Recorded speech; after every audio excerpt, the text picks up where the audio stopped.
floor to the representative of Pakistan. Thank you, Mr. President. Let me begin by expressing our sincere appreciation to you, Mr. Foreign Minister, for presiding over this important debate. We also thank USG Fletcher, USG Bahus, ICRC President Madam Egger, Madam Suripto for their detailed and insightful briefings.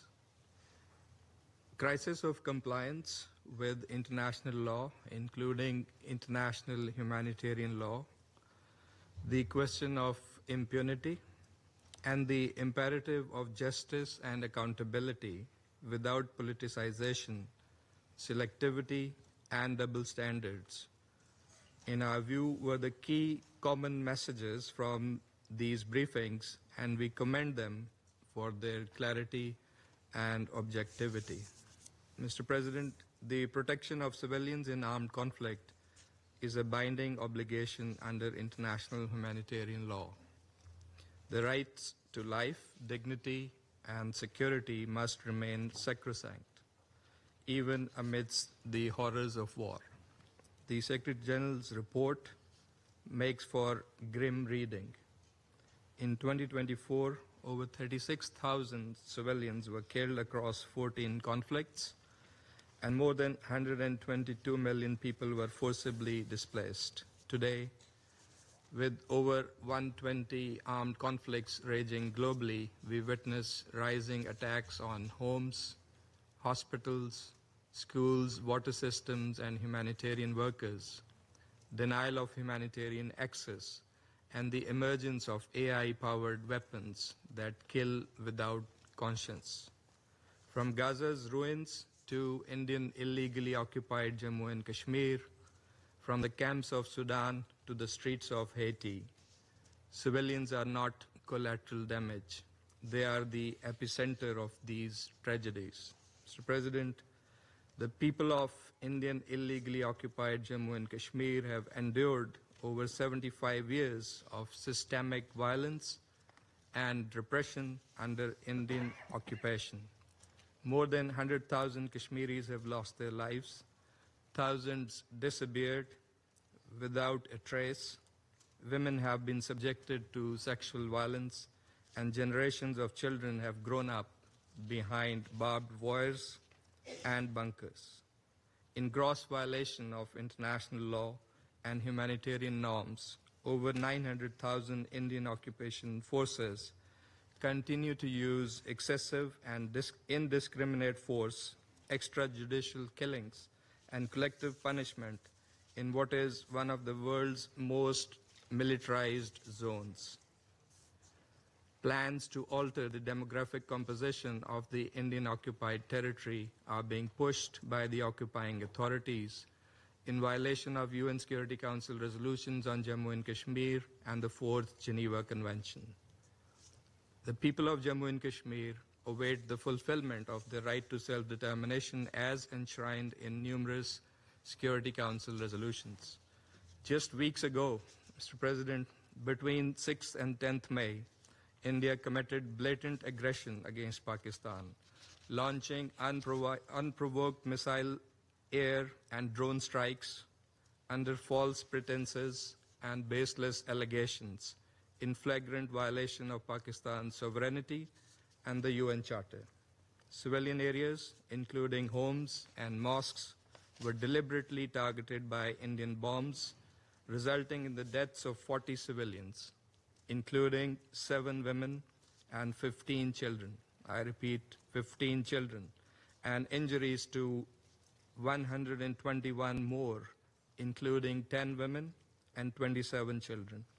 In contrast, Pakistan's response was responsible, measured, targeted solely at military installations and in line with our inherent right to self-defense in accordance with the UN Charter. Mr. President, in Gaza, 2 million people, 90% of the population, have been displaced. The numbers defy comprehension.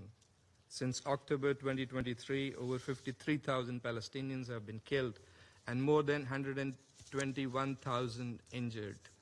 healthcare facilities alone have been attacked over 300 times. This is a humanitarian catastrophe of unprecedented scale to which this Council must respond.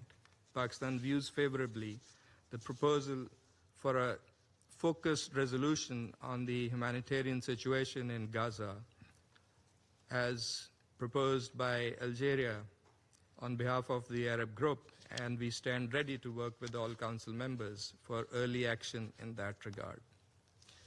Mr. President, civilian suffering has been acute in other conflict zones too, from Afghanistan to Colombia and DRC to Sudan, South Sudan, Syria, Yemen, and Ukraine. The list is long. In 2024 alone, over 280 million people faced acute food insecurity in conflict-affected regions, and more than 870 healthcare workers were killed or injured in 20 countries. Protection must extend beyond civilians to include journalists, humanitarian workers, and UN personnel. The year 2024 saw the highest recorded casualties among UN personnel and humanitarian workers, an intolerable trend that must never be normalized. USG Fletcher quoted UNESCO regarding killing of 53 journalists last year. The number was much higher, actually, which unfortunately the UNESCO Secretariat has not properly reflected or condemned since the start of the Gaza conflict. Mr. President, wars today are not waged with bullets alone.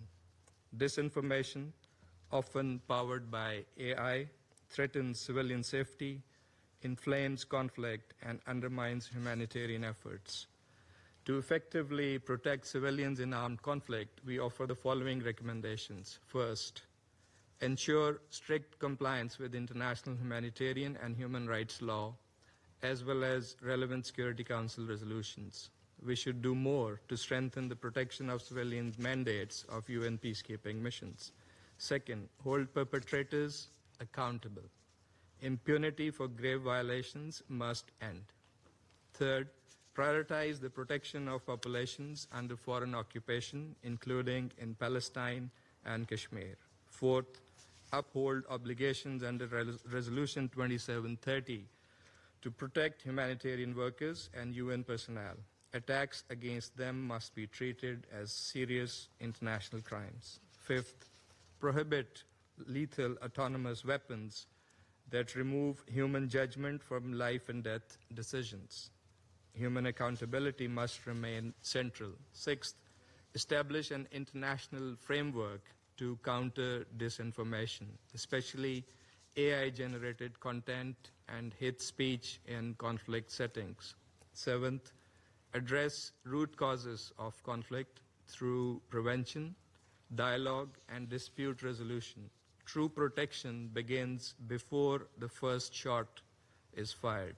Mr. President, Pakistan reaffirms its unwavering commitment to the protection of civilians in armed conflict. We stand ready to work with all member states to ensure that no child, no mother, no civilian should ever pay with their life in a conflict. I thank you. I thank the representative of Pakistan for the statement.